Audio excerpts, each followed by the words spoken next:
Hi, everybody. Welcome.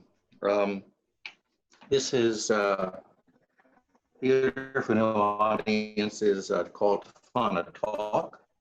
I'm Jeffrey Horowitz. I'm the founding artistic director. And before we begin today, I want to say the first thing is, if anyone, the next hour and 15 minutes for our conversation, please email tickets@tfana.org. It's TICKETS, tickets@tfana.org. And we will get right back to you and solve your problem. So I first want to explain that the concept and this lineup for today's talk were proposed by Ayanna Thompson. Ayanna is the director at the Arizona Center for Medieval and Renaissance Studies at Arizona State University. And she's the 2018-19 president as well of the Shakespeare Association of America. And she's the current chair of a body we have at Theater for New Audience called the Council of Scholars. And this is an advisory council whose members contribute to the intellectual life of the theater and our humanities programming. And they help provide context for any show that we're doing at Theater for New Audience. Theater for New Audience is in its 40th anniversary, and Jim Shapiro, who is one of the authors and professors, was instrumental in helping Theater for New Audience get this Council of Scholars set up. So it goes back to our very, very early in our founding, is that we wanted to involve the humanities in this theater for any play that we do. So next, let me introduce the three authors and professors whose recent new books all explore Shakespeare for today. First, Scott Newstok. Scott is the author of How to Think Like Shakespeare. He's a professor of English, and he's the founding director of the Pierce Shakespeare Endowment at Rhodes College. He's a parent, and he's an award-winning teacher, and he's also the author of Quoting Death in Early Modern England and the editor of several other books. Scott lives in Memphis, Tennessee. Next, we have James Shapiro. James, whose most recent book is entitled Shakespeare in a Divided America, is the Larry Miller Professor of English at Columbia University. His books are many, and they include Shakespeare and the Jews, 1599, A Year in the Life of William Shakespeare, Contested Will, The Year of Lear, Shakespeare in 1606. James is joining us from New York. Our third panelist is Emma Smith. Emma is the author of This is Shakespeare. She's the professor of Shakespeare studies at Oxford University. She's published widely on Shakespeare and other early dramatists. Emma lives in Oxford, England. So we're going to have a conversation for about 45 minutes. It's a spontaneous conversation, and then we're going to open it up for your questions. And let me explain how the question works. At the bottom of your screen, you will see a button that's marked Q&A. When you click on that, you're going to open a chat box in which you can type your question for the panel. Now, you can do that at any time during the talk. Scott, Jim, and Emma are not going to see your questions directly. Theater for New Audience staff will. They are monitoring the chat. They're going to select as many questions as possible.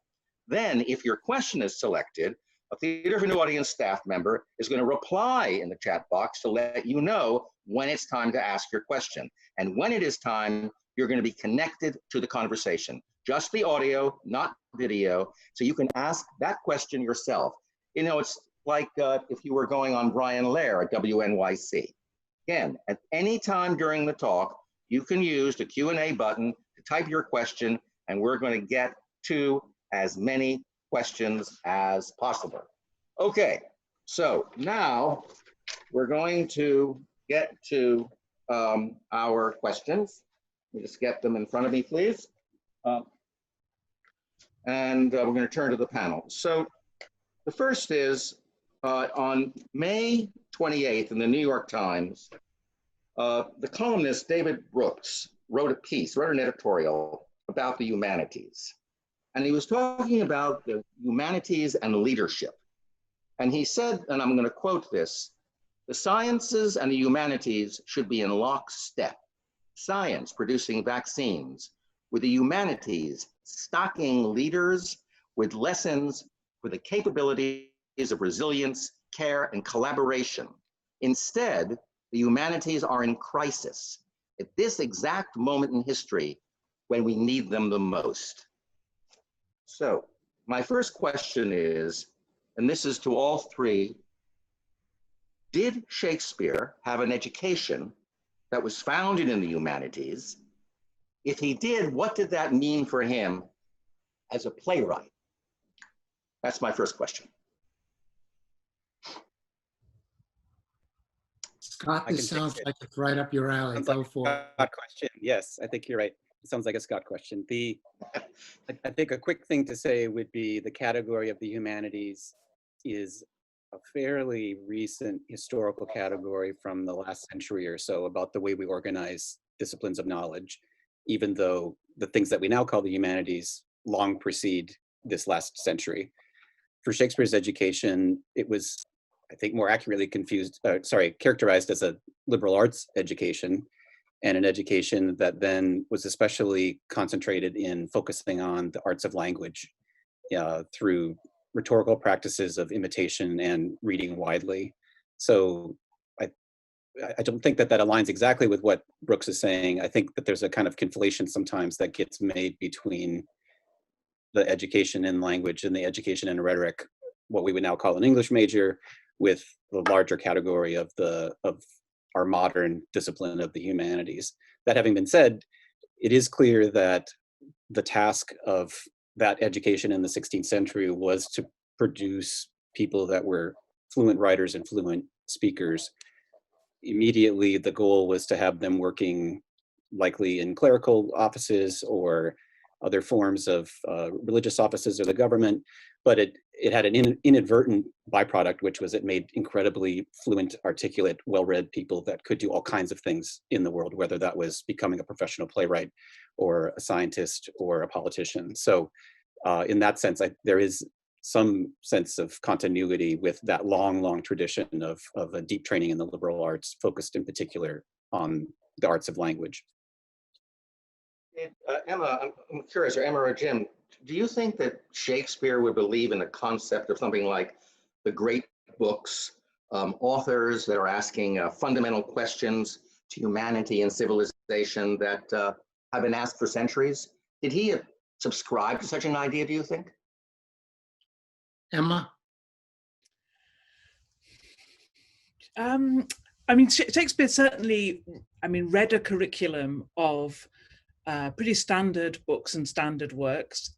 We certainly see early on in his career, he's pretty close to the schoolroom. He's pretty close to the books that he probably read in the grammar school in Stratford-upon-Avon. And it's been a long question, a long question for scholars, how widely read Shakespeare was and how much his at different times we've wanted to say yes, he was widely read, he was a kind of intellectual writer, and at other times we've wanted to say he got his ideas through observation, he was a poet of nature. That's been differently important, but we can certainly see a set of great books of its metamorphoses, for example, coming up over and over again in Shakespeare's writing. I'm not necessarily sure how instrumentalist, though, his works suggest that kind of reading might be. There is a sense of, it's difficult, isn't it, when we defend the humanities? On the one hand, the strongest defense is really to instrumentalize, to say the humanities produces leaders who can ask important questions, or who are armored with the resilience of past wisdom. On the other hand, we also want to say the humanities tells us about pleasure, enjoyment, ourselves and the limits of ourselves and other people. Not everything about it gains its traction or its worth by being in the service of these kind of larger ideas. And Jeffrey, if I could just add one reflection on David Brooks's column.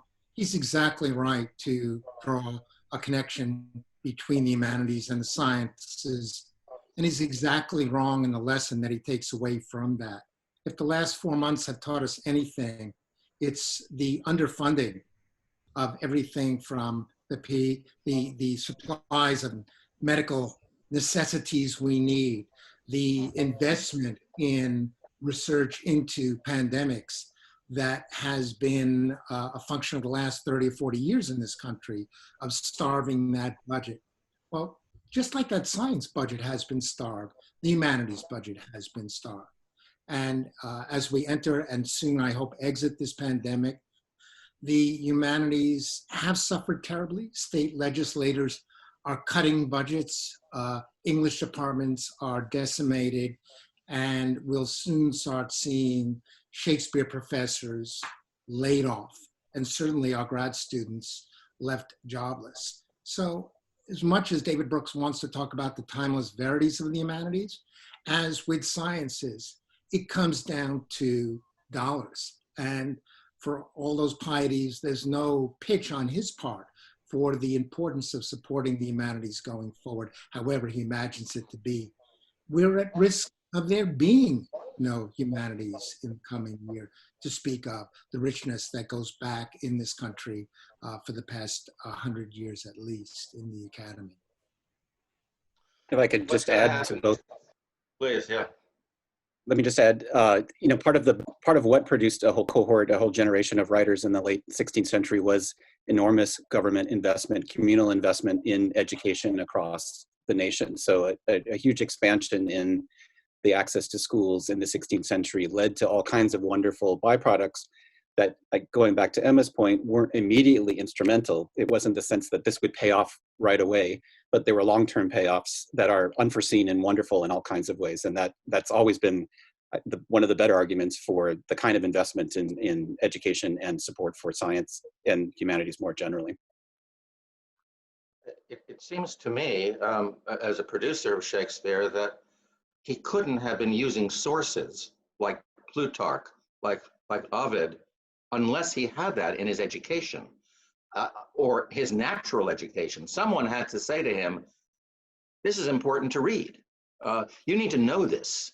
And so if you don't have that, whether it's government funding or however you have it, I'm asking, would you even have Shakespeare? It's just very well put, Jeffrey. Those are foundational works, historical works like Holinshed, biographical works like Plutarch, literary works by Ovid and others. And they were published. Right now, the publishing industry and the theater industry are as hard pressed as the academy.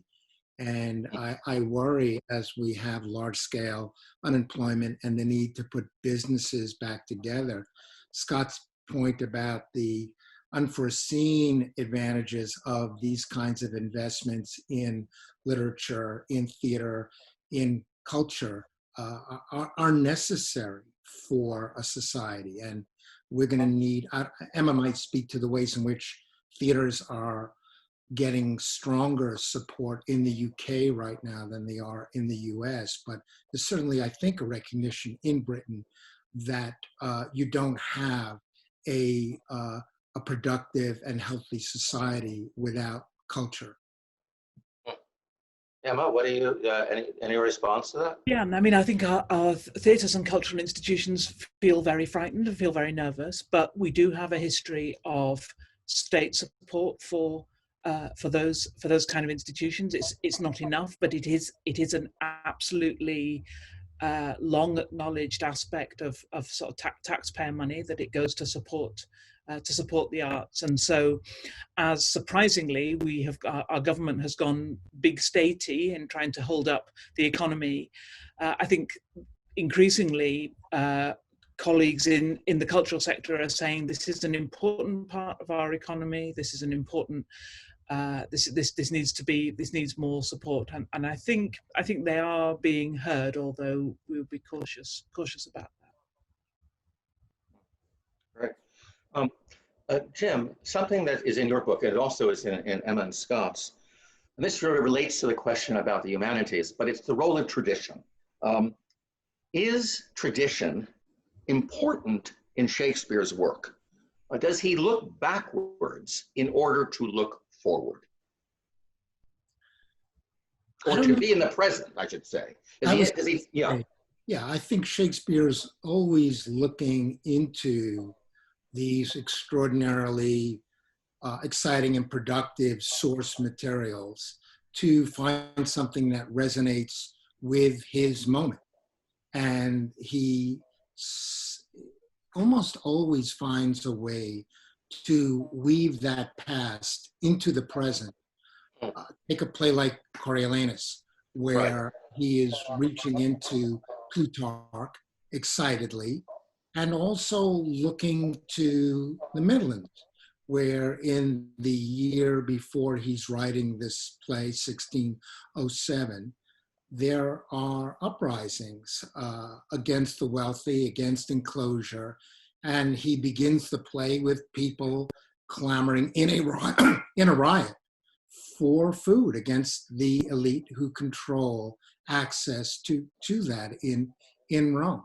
So I would say he certainly looks to the past for ways of making connections with the present. And we live in such a world and we're sensitive to that.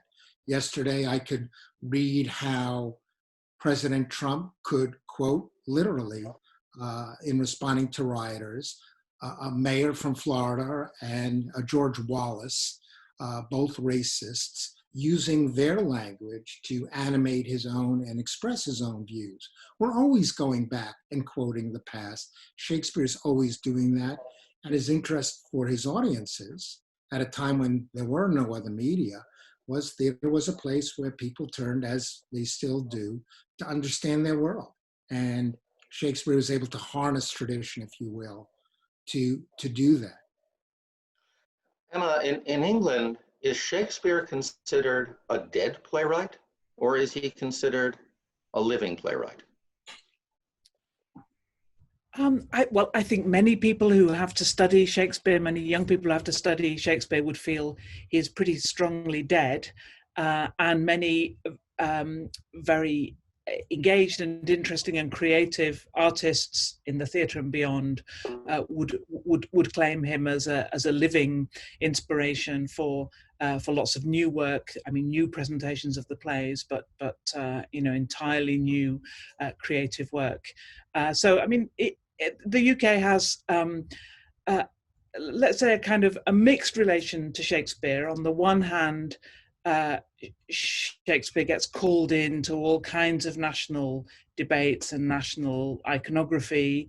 There was an important bit from The Tempest in the opening ceremony for the 2012 Olympics, which, along with the National Health Service and London buses, and this all became a kind of amalgam of a rather zany kind of Britishness. So Shakespeare is definitely there. But perhaps more honoured as a kind of overarching presence than in the detail and the engagement with specific works. In your book, you quote, in terms of Shakespeare being alive for us all, you quote Maya Angelou. And I want to read that quote. It's a great quote. You say, his poetry has been written for you, each of you, Black, white, Hispanic, man, woman, gay, straight. So is Shakespeare a dead white European male, or is he alive today for you? Well, I think probably both. And I'd love to hear from Scott too. Yeah. Yeah, I think both answers to that are true. I mean, the kind of the paradox about Shakespeare is, in some ways, he epitomizes the problem of representation, the dead white wasp male problem, and on the other hand, his plays, in particular, and the effort that we have put into them give us the resources to challenge that idea. So there's a kind of brilliant paradox at the heart of Shakespeare. For example, more diverse casting in the theatre, certainly in the UK. That's a project which has been really pushed forward by Shakespeare, better roles for women actors in classic drama. That too has been really a Shakespearean project. So that's why I say, in a way, that Shakespeare is seems to encapsulate the problem. But something about the energy that the plays create, particularly in performance, gives us some of the ways to address that. Scott, how do you feel about it?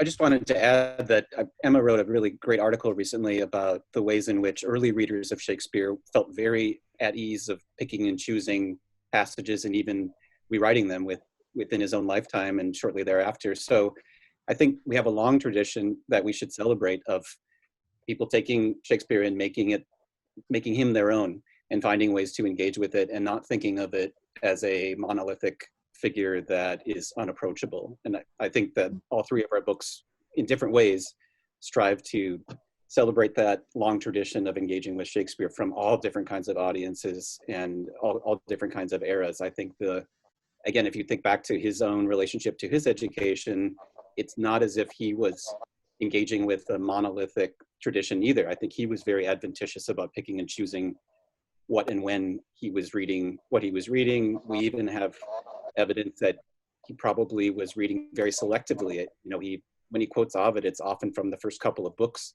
of the Metamorphoses, so it leads you to wonder how much he read the whole thing. Or in other cases, when he quotes classical figures, he's sometimes quoting from 16th century grammar books. So it's not as if he was engaging with a monolithic tradition, and I think it's just healthy to not think of him as embodying a monolithic figure himself.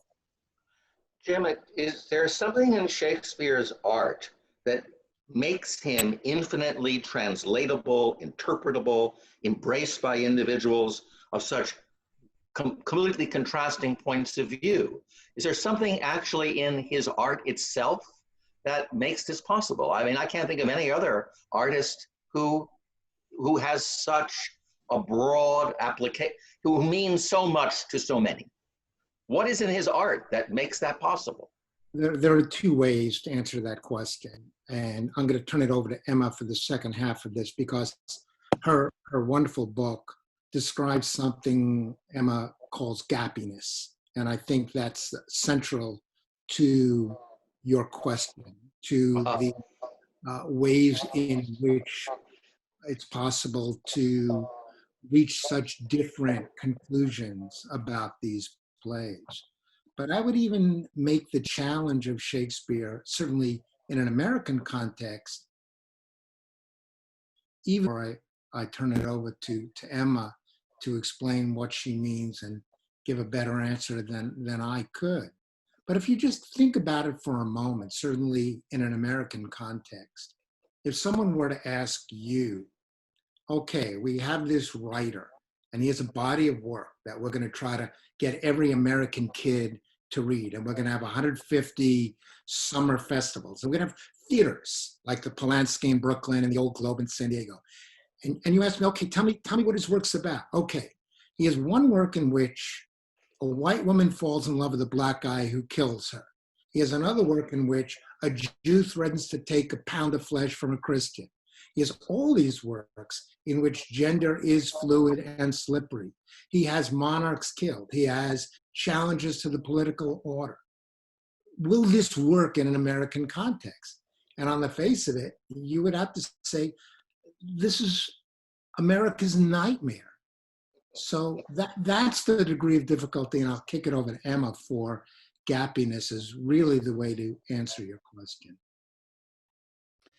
I suppose, thanks, Jim. And I suppose in response to Jeffrey's question, I would say there is something about Shakespeare's art, and that's a quality of incompleteness or contingency or as I call it, gappiness, which needs to be filled in, and we always fill it in different ways. We fill it in with ourselves, with our own preoccupations, with things that we can see that were not possible for Shakespeare to see, or were not possible for previous interpreters. So I think that sense that there's a space in Shakespeare, there's space for us to think, and that's partly about how drama works. Drama on the page is always waiting to be embodied, isn't it? And waiting for those kinds of different interpretations which come through.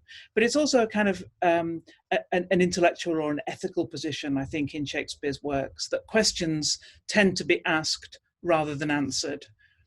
And that happens over and over again. And many of the questions that we think are important to settle about Shakespeare, I think we're going awry there, because what's important is that the question is so insistent, not the answer. The answers are always changing. So yeah, I think there are some things about Shakespeare's art which make this level of engagement by all kinds of different people in different places apparent. But once you've got that level of engagement, of course, the body of art, the body of work snowballs. Once you've got it going, it becomes interesting in itself. It generates more energy and more creativity in return. And I would just add, I think that that gappiness that Emma articulates so wonderfully in her book is really, it's hard to say that about many other of his contemporaries that feel more grounded in their moment. And I don't know, I mean, even in the sense of Shakespeare being pretty savvy and canny about not getting caught up in precise political references or precise contemporary references. He does it in oblique and fascinating ways, but not ways that get him in trouble, unlike most of his peers. And those ways in which a lot of his contemporaries are grounded in their era, I think sometimes make them harder to translate into later circumstances and later peoples and later nations.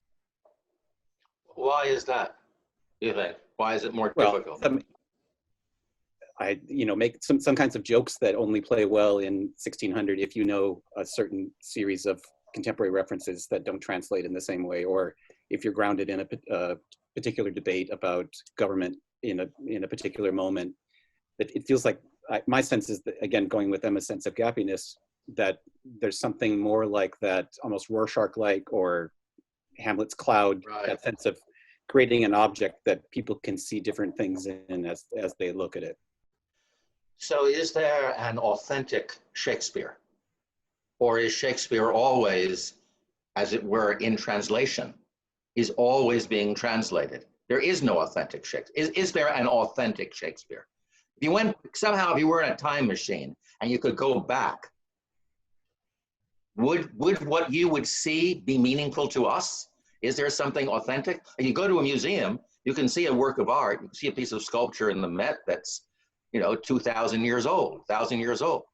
But is there such a thing in Shakespeare like that? Is there anything that we can say is authentic, or is he always in translation? Or she always in translation? For me, going back, even if we could go back, going back would not be authentic. It would be an iteration. It might be interesting, probably be horrifying, and smelly, and terrifying in all kinds of ways.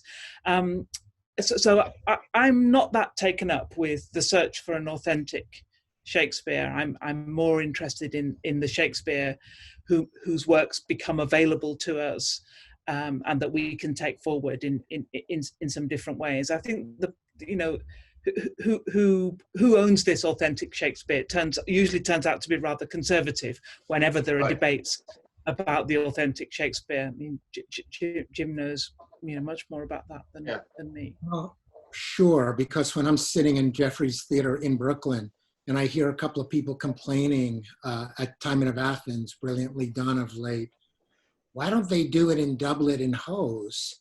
I angrily, turn around and say, you want this original Shakespeare, you want an authentic Shakespeare. Well, doublet and hose was modern dress in Shakespeare's day, so get used to it. And what you want actually is heritage. You don't want authenticity. Authenticity is modern dress. I think just pointing on that point about the doublet and hose, we even have one of our first illustrations that we think is from an audience member of a Shakespeare play. The Titus Andronicus illustration shows different types of clothing, shows both Roman clothing and contemporary clothing mixed together. So even at that point, the question of authenticity is messy and complicated. I like also Emma's points about, even if we went back it might not look like what we thought we wanted it, that authenticity would be problematic. That reminds me of a great line that Erasmus has about Cicero, in part in response to 16th century debates about how you should write and what the style should be in which you write, and should you model yourself after Cicero or not. And Erasmus says, if Cicero were alive today, he wouldn't write like Cicero. There would be something else that he would be doing that would be true to his spirit and true to the moment. So I think also that sense of authenticity makes it seem like a performance is frozen in time, rather than, as we know, the performances in the 16th and early 17th century were quite fluid and were under revision and were responsive to audiences. So even that fantasy of something that is a kind of museum piece is not accurate to our sense of theater history. Do you think Shakespeare has to sound a certain way, Scott? Because that's part of the past too. There's an accent in England called RP. Today, a lot of Shakespeare performed in RP. Do you think there is an accent for Shakespeare? No, I mean, the plays themselves look forward to future accents yet unknown, in the sense of who knows how this is going to be acted in the future. And there's all kinds of wonderful things that can be done with performing it in different languages and in different dialects across the globe and across time. I think a number of scholars have pointed out how problematic it can be sometimes to rather lazily signal certain class distinctions with regional accents. Americans do that as well as British directors. That's something that I think everybody has become more sensitive to and less quick to cast certain class of characters as having a certain regional dialect. But no, I don't think there's a particular way to pronounce Shakespeare. Right.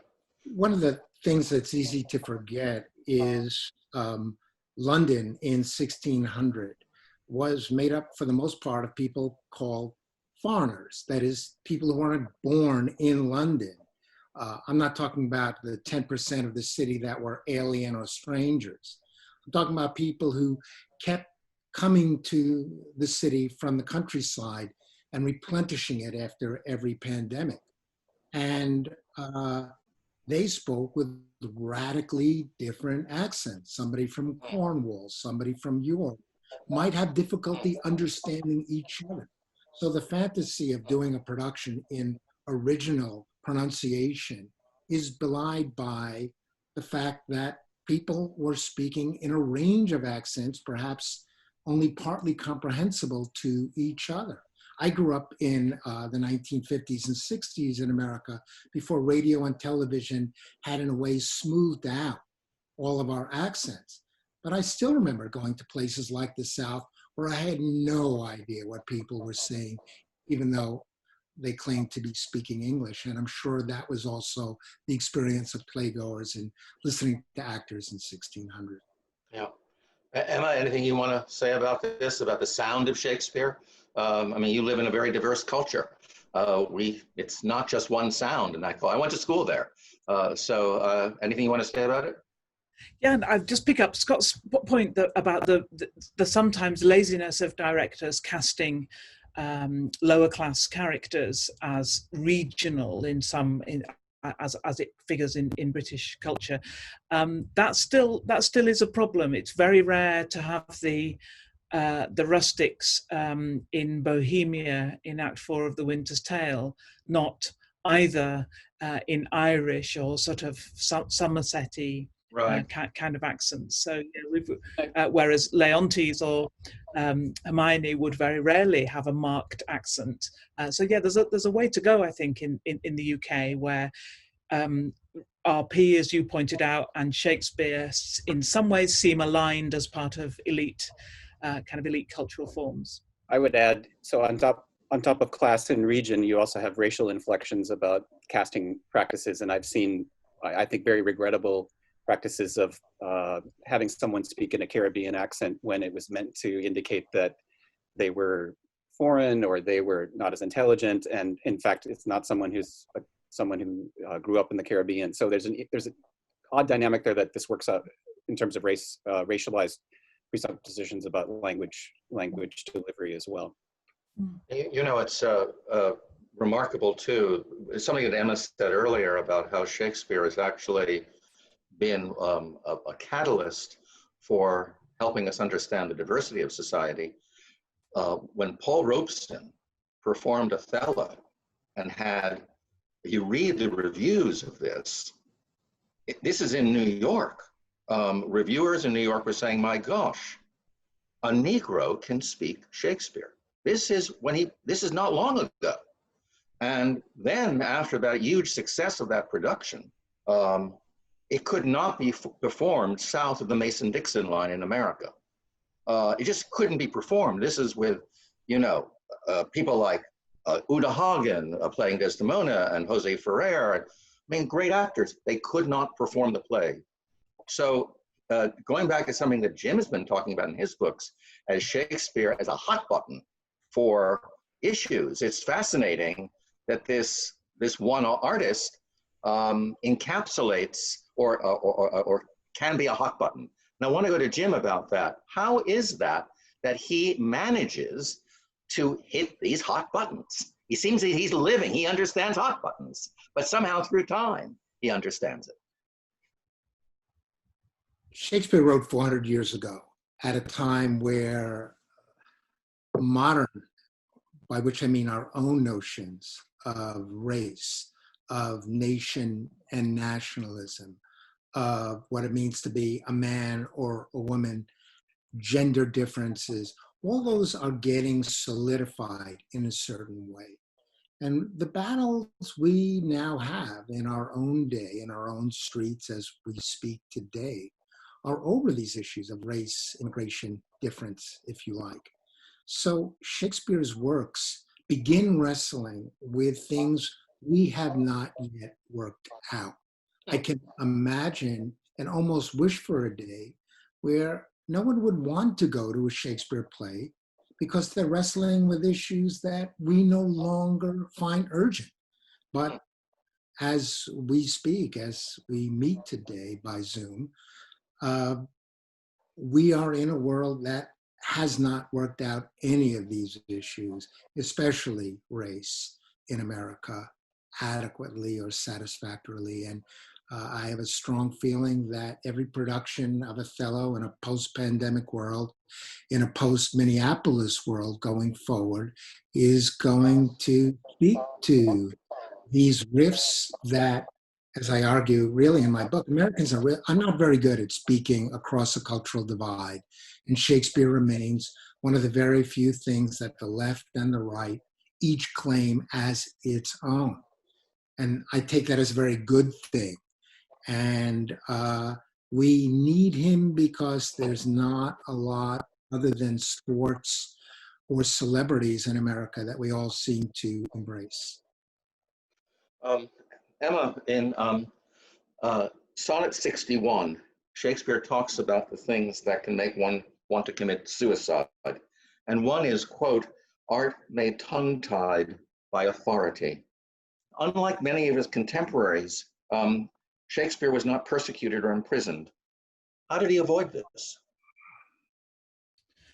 I think, yeah, Scott's already touched on this. I mean, he ducks and dives. I mean, I've talked about a concept of gappiness and of spaces and of a kind of ethical spaciousness in Shakespeare's plays. But another way of seeing that, a harsher way, might be to say this is an evasive playwright, or a playwright who doesn't commit himself and who is able to kind of steer through the various kind of problems and hotspots in Elizabethan and Jacobean censorship.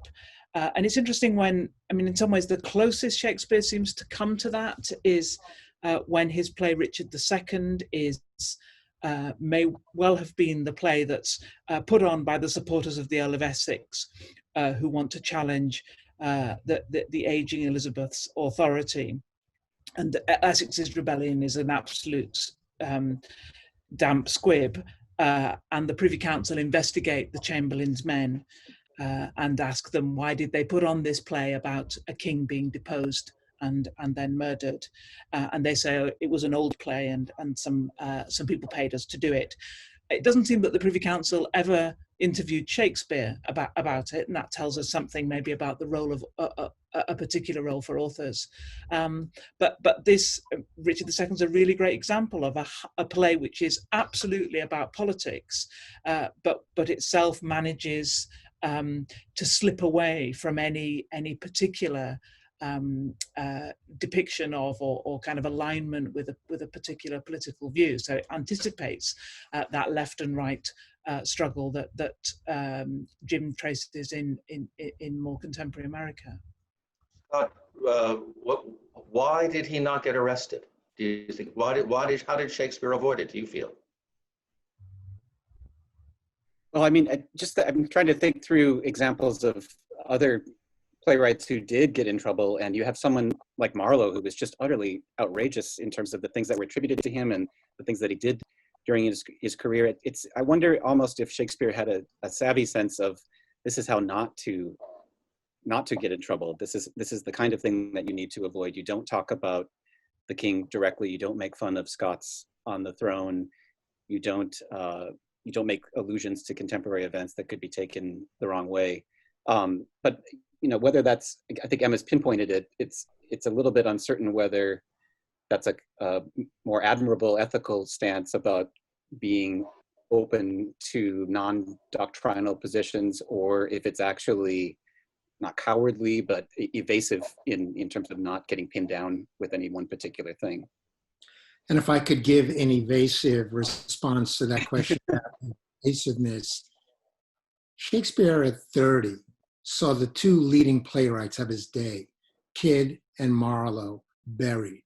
And they were buried because they had provoked directly or indirectly the authorities. And if I were a 30-year-old playwright, seeing the two leading artists of my day arrested, one tortured, the other killed under dubious circumstances, I would take that as a pretty clear warning of a path to avoid. My other response is based on recently watching the Scorsese documentary on Bob Dylan. And Bob Dylan, as a young man in his early 20s, is constantly asked whether he is the voice of the young, whether he is writing for protest movements. And he just had this stupefied look every time that question was asked of him and said, I have no idea what you're talking about. And I think he understood the value of evasiveness. And I should add that he was a pretty close student of Shakespeare as well. Right. I have one more question, and we're going to go to the questions being asked. I want to read a brief quote from Peter Brook, and then I want to talk a little bit about what's just happened in America. Brook is talking about theater, and he says that the theater is not a place to answer polemical questions. And he goes and he says, it is a place where we can reinforce our sense of humanity. One might hope that having felt an intense proximity with what an audience has lived in the theater, that they will emerge from the performance more responsive and responsible than what they were before. He uses the word humanity, and I guess that's what I feel about the humanities, is that they help us understand humanity.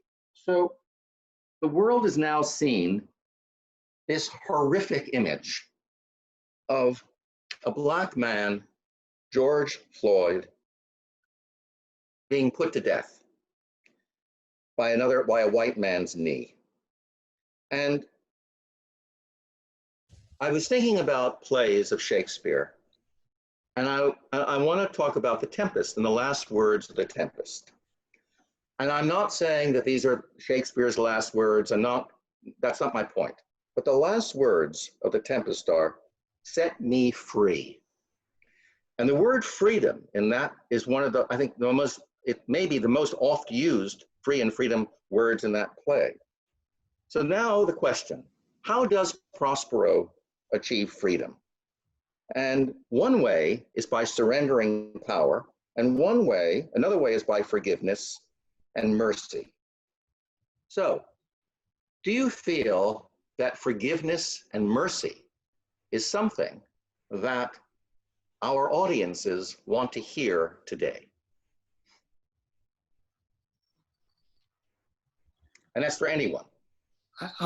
Let me give it a first shot, rough draft, and Scott, Emma, fill in a more informative and thorough way. One thought on the Tempest and one thought on the murder in Minneapolis in response to that question. For all that Prospero says he's giving up his authority and seeking to engage in an act of reconciliation with his brother at play's end, Shakespeare leaves it, as again, going back to Emma's gappiness, unresolved. Antonio doesn't say a word in response to Prospero. And as much as we want to think of Prospero as this father knows best figure, I'm not so sure he recognizes any more than many of the police departments in this country recognize. They have a very long way to go, and saying is not doing.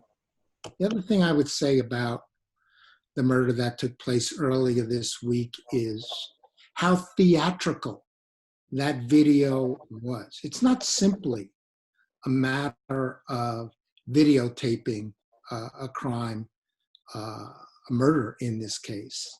It's the banality of the expression of the main actor, the policeman accused of murder. It's the dynamic, very Shakespearean to me, of those in the crowd at the edge, the commoners, if you will, calling out and saying, "Stop it, he's hurt, he's dying."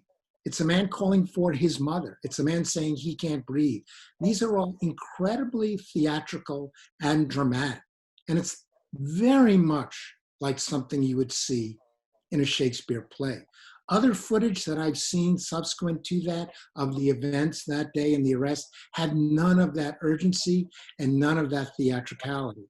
So I would say what the impact of that moment was magnified greatly by the things that we all study in Shakespeare and you and your company stage in Shakespeare. Scott, your thoughts about forgiveness and mercy in Shakespeare? Right. I think in some ways I have a maybe more modest sense or less exalted sense of what theater can achieve. In some ways, I'm grateful for the opportunity to spend 2 hours in a room suspending thought, posing those questions that Emma's talking about, and allowing that space to breathe, if you can use that phrase unguardedly right now. There's a great passage that I love from Seamus Heaney where he's talking about what he thinks poetry can achieve, which I think plays into what we think drama can achieve, which is, for him, it's not necessarily in providing an answer or a solution, but something more akin to creating a pause that allows other thinking to transpire. I think I agree with Jim. It's not clear what goes on with Prospero at the end. For him as a character, I think for the audience, it's allowing you to have a kind of thinking space, to use Emma's phrase, a space for thought to unfold, a space for you to stretch your imagination in the co-presence of other people engaging with a complex plot and complex language. Again, I think I'm hesitant to want Shakespeare to kind of solve things immediately. I'm more eager to sustain that larger sense of this is a way to suspend and animate thought, even if it doesn't immediately answer terrible and horrible pressing contemporary issues. And I'm speaking, I mentioned this to you before we started the conversation. I'm speaking this as someone who grew up in Minnesota and has friends who live in that neighborhood and are distraught as I am. And I don't know that Shakespeare has to provide all the answers immediately for anything that we're talking about. In the longer run, I think the ability to slow down and pause and think together and speak together is something that's valuable, even if it's not something that can solve things in the moment. Just be clear, I don't think that I'm saying that, I didn't mean to say that the end of a tempest is solving anything. I'm just, and to Jim's point, I agree, but Prospero also does surrender his great power. He gives up power. He gives up magic, he gives up power. So that's leaders, that's a powerful, how shall I say, to me, a statement by a leader. But Emma, how do you relate to forgiveness, mercy, these kinds of actions in Shakespeare plays? I suppose I tend to think we get or we figure the Shakespeare we need or we want at particular times. I think both Jim and Scott have spoken to the skepticism perhaps we've felt over recent decades about the figure of Prospero and his and the extent of his own forgiveness, or the extent that forgiveness is possible, or even that it is directed in the right in the right direction. Who has the right to ask for or to give forgiveness? I think these are questions that the play is interested in, and it will be striking to see whether we enter a different kind of phase when theatres reopen. What kind of theatre will we want? Will we want the theatre that is difficult, or will we want a theatre which is more comforting? Those are questions which I think we're all thinking about. What will the art that we create and that we crave look like after all this is over? The last words of your book are that you believe that what makes Shakespeare alive is that he challenges us. And so I would guess that you would say it's not comforting but challenging. That's what makes Shakespeare Shakespeare. Yeah, that for me is what makes Shakespeare Shakespeare. Okay. It's a great conversation. Well, it's an honor to talk to you three. So we have some questions now. And the first question is from Owen. And Owen is in Reston, Virginia. Owen, you're up. You ask your question, please. Thank you so much, Jeffrey. And thank the panel. This is a wonderful opportunity. I've really taken a lot from this today. So thank you all for putting this on.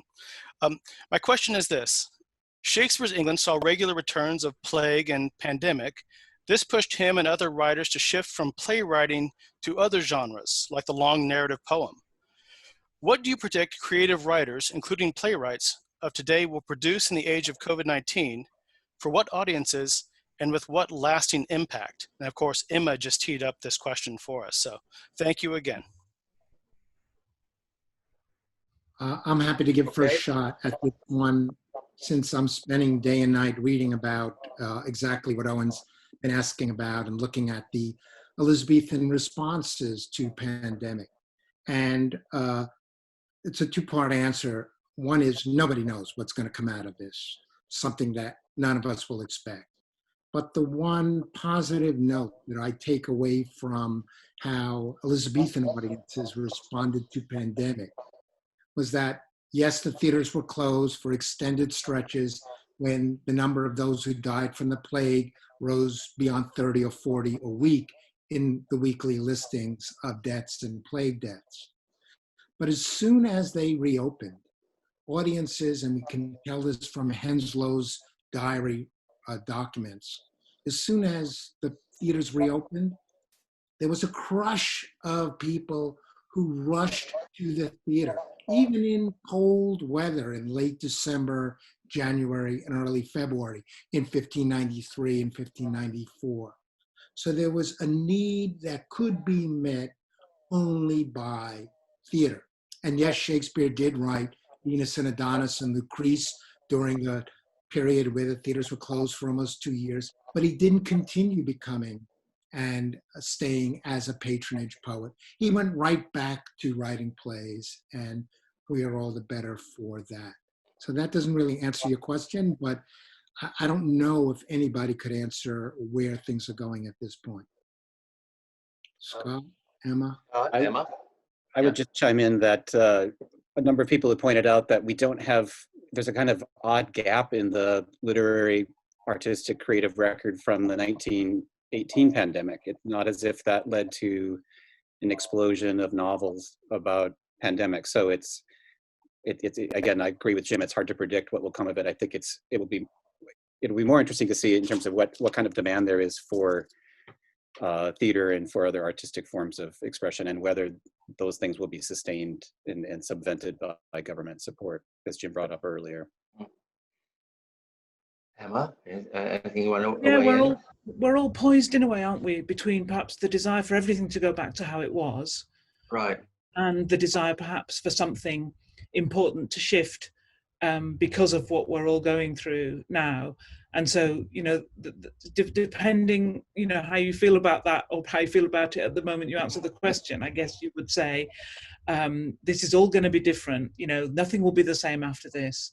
And that's a wonderful kind of creative opportunity. Or you would say, do you know what I think what the past shows us is actually these moments when you think nothing will be the same again, they're exactly, you know, you forget about them and you go back to the way things are. I was looking, like Jim, I've been looking at this, and I was looking at the moment, must have been a bittersweet moment when the Chamberlain's men became the King's men. James I, you know, within sort of 6 or 7 weeks of his accession, makes the players under royal patronage, just at the time when the theatres are closed. They get this great boost, but it's kind of doesn't really mean anything. But the proclamation says, you know, and when the plague's over, they'll go back to, you know, their comedies and tragedies in all the moot halls and guild halls of the kingdom. Even at the moment when the plague is high, everybody expects that things will pick up. And I think I'm on the side of things picking up rather than things being transformed by this moment. Picking up for live theater. Jeffrey, don't get your hopes up Please. too high, but after Shakespeare's company became the King's Men, they got through 4 periods of plague royal handouts to keep their enterprise going. So sit on the phone waiting for that call. Thanks for that perspective. There is something better about monarchy, huh? Yeah. Okay. So we have a next question, and this is from Petra. Petra, please ask your question. Hello, can you hear me? Yes. Great. I'm in Edinburgh, but I was lucky enough to get down to Shakespeare's Globe to see a couple of performances, and I just wondered, given the authenticity versus heritage debate that you were having, if you thought there was any kind of a comparison to be made between the Twitter sphere and Shakespeare's Globe. Who would like to, Petra, are you addressing that to the whole panel or to anyone in particular? Oh, Emma. Everybody. Everyone and anyone. Okay, thank you. Yeah, I thought your question was going in one direction, Petra, and then it seemed to go in another. But maybe if we just pick up the Globe is a really interesting exhibit in that heritage versus kind of authenticity debate, and I think it's done different things at different times in its career. The rebuilt Globe on Bankside in London now, and some of the arguments there've been about what's permissible in that space, particularly that focused on amplified sound at certain points in its lifespan, have been very bitter about what should be allowed in that space and what shouldn't. So I suppose that kind of, in some ways, that's a version of sort of tone policing, isn't it? Which is one of the great modes of the Twitter sphere. What's what's allowed or what's acceptable, and what isn't. I was thinking about the production that I saw, the last one that Emma Rice was in charge of Twelfth Night, which I absolutely loved, and the audience loved it. It was sold out, but apparently that was the straw that broke the heritage police's back. because of the amplification and the disco diva, and yeah. Before we move on to thank you, Petra. Before we move on to the next question, Scott or Jim, do you want to respond to this about the Globe? Scott, anything want to say? No? Okay, thank you, Petra. So our next, thank you so much from Edinburgh. That's great. So the next, we have Lindsay, and Lindsay is from San Diego. So Lindsay, let's hear your question, please. Hi there, can you hear me? We can. Yes, we can. Yep. Hi, so I'm Lindsay. I'm calling from San Diego. I am a former student of Professor Shapiro. And my question was whether you feel like there's a particular play or just work generally of Shakespeare's that feels most relevant in our current moment, whether regarding pandemic or everything that's been happening in the United States. And also when Emma said earlier, this question of do we want something that's difficult or something that's comforting? So I guess obviously there are a lot of choices, but what sort of work of his you feel is would be most important if we could put it on today?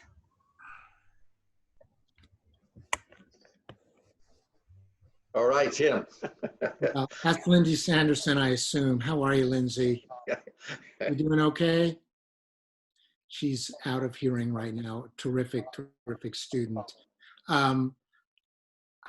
I don't have a go-to play or poem at this moment. And I'm frequently asked that question. And I guess the answer I come up with is an honest one, but it's an inadequate one.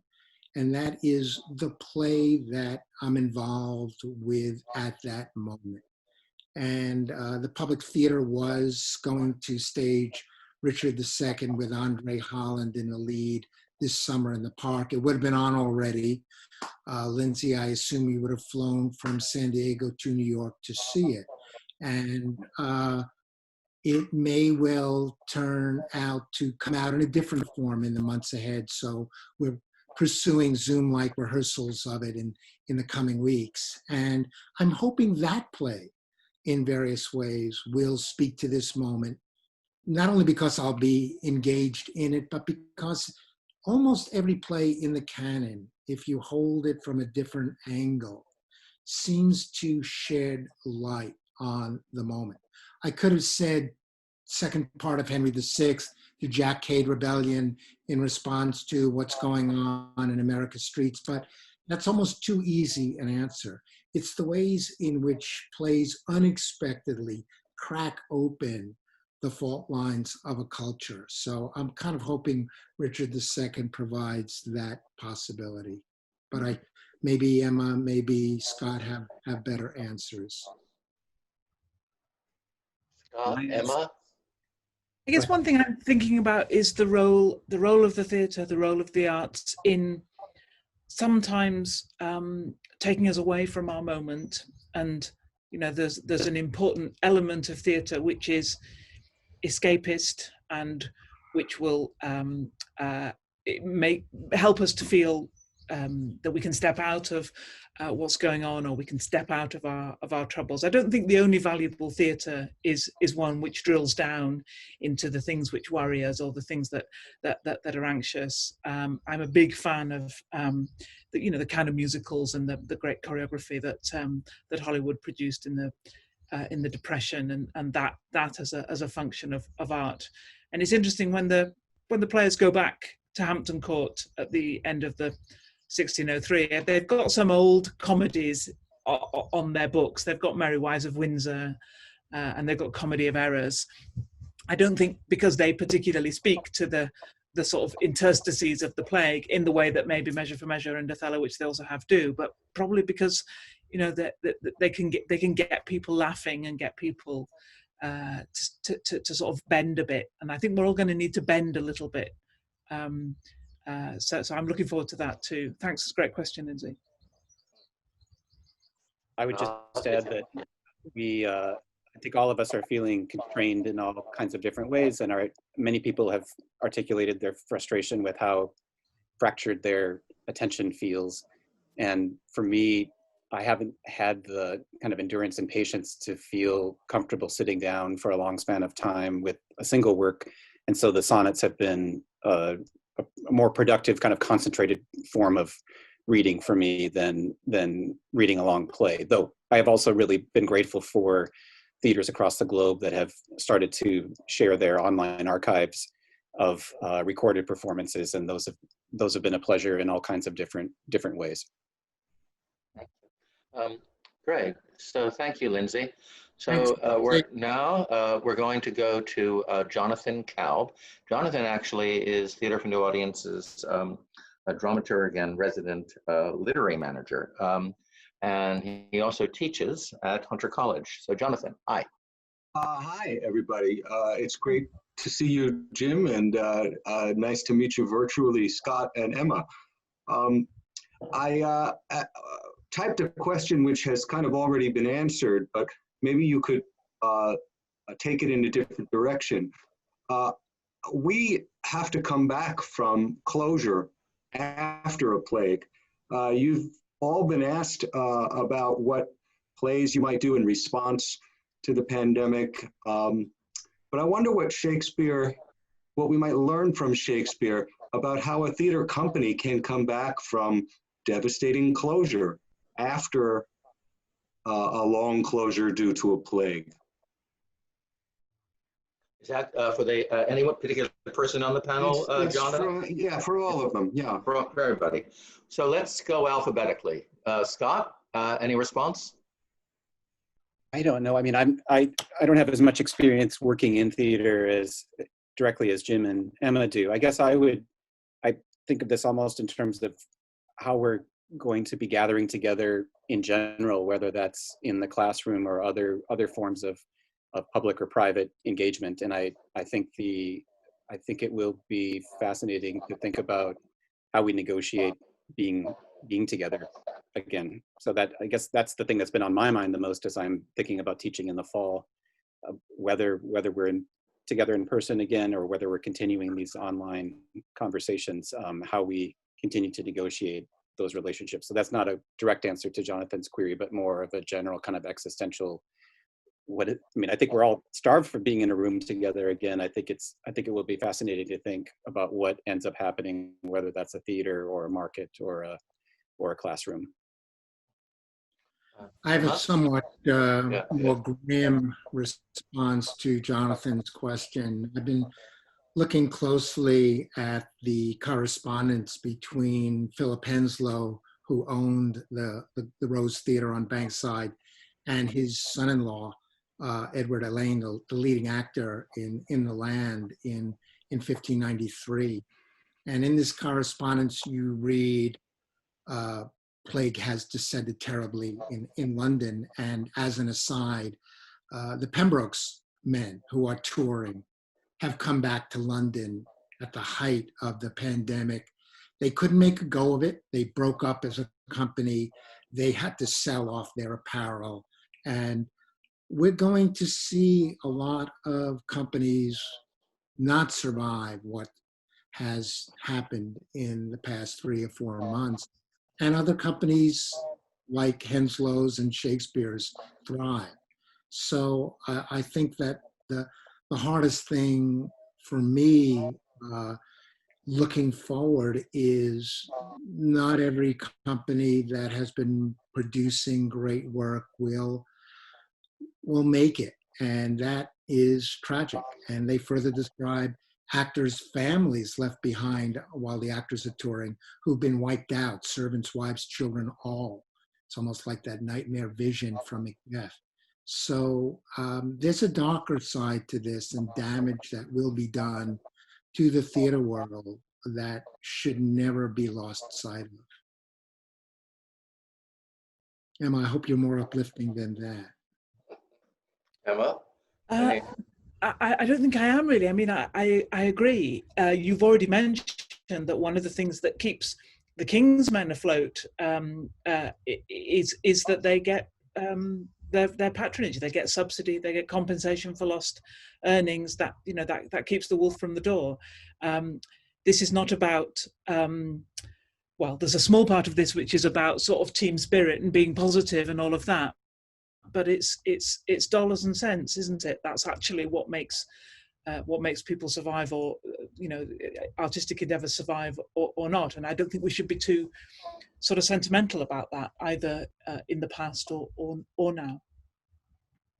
There's a phrase, show business. Yeah, it's business now, isn't it? Yeah. Okay, thank you, Jonathan. The next question is from Roseanne from New York City. Roseanne, you're up. Hi there. Thank you so much for doing this today. It is a real balm to even feel a historical perspective for what's going on. But based on this comment by Emma about ambiguity, do you think that ambiguity and allowing the audience to draw their own conclusions and have a moment to reflect and to be interior is central to the greatness of the plays? And is ambiguity central to all great art? I think the second part of your question is really profound, Roseanne. I think you're right. One definition of a classic is something, a work that hasn't finished telling us what it has to say yet. So that sense of possibility and of aspects and avenues that we haven't seen or we haven't explored, I think probably is intrinsic to the kind of great work of art. And yeah, to an extent, what I'm talking about is audiences making up their own mind, but I think it's also directors and theatre makers coming to their sorts of conclusions and shaping the plays at particular moments. In some ways, a totally ambiguous play is not a wonderful theatrical experience. What our theatre makers do is to come to forms of understanding and forms of reshaping the script of the play into the kind of performance that they think will speak to the audiences that they're getting here and now. So I don't necessarily think that the production is always ambiguous or always captures the ambiguities. What production maybe does, or what interpretation in the more academic sphere does, is to fill up those gaps in a particular kind of way. I think an analog might be to musical performance in the ways in which a certain kind of score allows a performer or a group of performers to have a read on it or offer a different sound than had been performed or recorded at an earlier point. But we also like the flexibility of not having too many stage directions or not having too much instruction about exactly the only way that you can play this thing. I would only add to that, probably 10 or 15 years into my career, standing in front of students like Lindsay and others at Columbia, I increasingly had a sense of what these plays were about, which meant that I paid less attention to the gappiness and ambiguities that Emma writes about and illustrates so beautifully in her book. And at that point, I was invited by Jeffrey to sit in on production of Troilus and Cressida, and then to help out in a production, the best one I've ever seen, of The Merchant of Venice with F. Murray Abraham as Shylock. And that opened up the possibility for me, which not many scholars get, which is to see the ways in which theater artists approaching a play without 20 years of lecturing on it or writing about it are open to the moment and bring a range of perspectives that creates something new and fresh. And that utterly changed my relationship to these plays and to understanding the ways and the directions in which these plays could go that just focusing on the study had not allowed me. So Jeffrey, I owe you a debt for that. Is that the production that was in repertory with Marlowe's Jew of Malta, or no? Yes, it was. And I would say that Jim's observations in that, being part of that, also led Theater for New Audience to form a council of scholars. So it goes both ways, Jim. And Jim also would say to this whole conversation, and also about ambiguity, he would say, I'm not going to answer any questions. I will talk about architecture of plays. And if you want to put a window here, here's what light's going to come in, but whether you want the light or whether you want the window, that's your choice. And he refused to be didactic in any way. And that was very important for the whole collaboration. So just want to say that he was a superb collaborator. We have time for actually one more question. Murray would have killed me if I told him. Murray would have killed me if I told him how to play Shakespeare. Murray might have, but other people might have said, thank you. Anyway, we have time for one more question. This has been a fabulous talk. And I'm Mike from Park Slope in Brooklyn. This will be the last question. Mike, you're up. Hi. I had the pleasure once of serving on a jury with Jeffrey, and I've been a subscriber to Theater for New Audience since it's starting at the Polanski. In a way, this question has been raised before, but let me just suggest another doorway into it.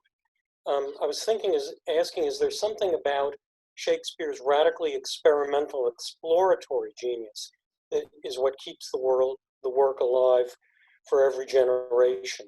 For example, the way Bloom talks about how Hamlet is a kind of free radical introduced into the play, and by extension into Western Civ, a playwright himself who turns the play into an ever new moment of self-reflexiveness for every audience at that moment in the theater. I would say, I also, Jim watched the Scorsese documentary on Bob Dylan recently, and I would say it's very similar. Dylan was a similarly experimental, exploratory artist whose stuff stays alive because he was always pushing at the boundaries of whatever genre he was operating inside. Okay, so this last question, thanks so much, Mike. Let's go alphabetically. Scott, do you have any response to Mike about the radical experimentation of Shakespeare keeping the works alive? I mean, I think there's a certain kind of artist that does need to and seems to get pleasure from recreating themselves throughout their career. And we can think about that in the musical realm as well as in the literary realm and the pictorial art realm, where part of what draws us to the appeal of a certain kind of artist is the way that they not only draw upon previous writers, but draw upon their own writing and revise that and expand that as they go across their artistic career. So, late Shakespeare is something that's really marvelous, in part because it builds off of everything that came before it. It seems like a kind of marvelous self-reflection upon its own achievement. But more on the practical level of the Dylan-Shakespeare connection, people have long noted allusions and echoes that Dylan makes to Shakespeare, but there's a great passage in the Nobel acceptance speech where he's talking about just the practicalities of being a creative artist and thinking about, where do I get a skull and how am I going to make this work?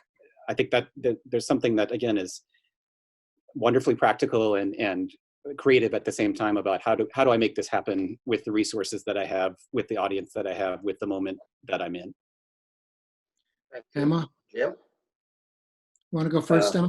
Yeah, I suppose I was, I suppose one sort of just caution I would maybe throw in just as we finish is, I don't think these are all ways of saying that Shakespeare is universal. I think they're ways of saying Shakespeare's particularities can be taken up by different people at different times and made to mean different things. That's a slightly different argument from saying Shakespeare kind of understood or invented some kind of large category of the human or something like that. I mean, Hamlet is a deeply reflective intellectual playwright pitched into sort of Western civilization. He's also, deeply annoying, misogynistic, self-obsessed, murderer. There are other ways, is what I'm saying. There are other ways to see these characters. They're more complex and sometimes more more unsettling. They don't always give us the kind of the sort of comfortable take that we might want, and I think that's an important thing to keep in mind. I'll end with Dylan and Shakespeare again. I recently did there's a wonderful podcast, Keep It Rolling, Bob, for Dylan fans, and for which I prepped for months, having to speak about Dylan and Shakespeare. And the question is really about experimentation. And not everybody views experiments as good in and of themselves. And even as Dylan went on stage at Royal Albert Hall, I believe, and started playing an acoustic version of Like a Rolling Stone, and somebody shouts out, "Judas," from the crowd, I can easily imagine somebody who loved Shakespeare's romantic comedies going to the Globe, going to see Measure for Measure, and shouting out an Elizabethan version of Judas with this dark comedy. So experimentation is a risky business. It's about change. It's about learning from the present and anticipating, if that's possible, what's around the corner.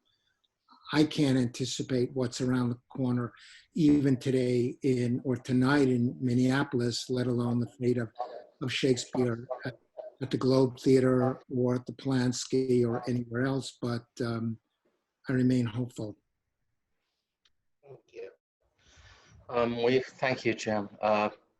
So we've had a lot of wonderful questions. I just want the panel to know that we're out of time. And I want to thank everyone for submitting questions, and for everyone who tuned into this, and also to our donors, our subscribers, our board. That's part of show business. They are literally keeping us alive. And the staff of the theater who made this possible. So I just want to thank, first of all, everyone. And to Scott and Jim and Emma, what a great afternoon. How stimulating. So much, as Emma said, it's about the questions. You know, we're left with questions. That's great. For anyone who would like to, have this conversation, listen to it again, on Monday, starting Monday, it's going to be available on Theater for New Audience's website. That's www.tfana.org, www.tfana.org. So be safe, be well. We're going to sign off now, and we'll be in touch. Thanks, everybody. Thank you so much. Bye-bye.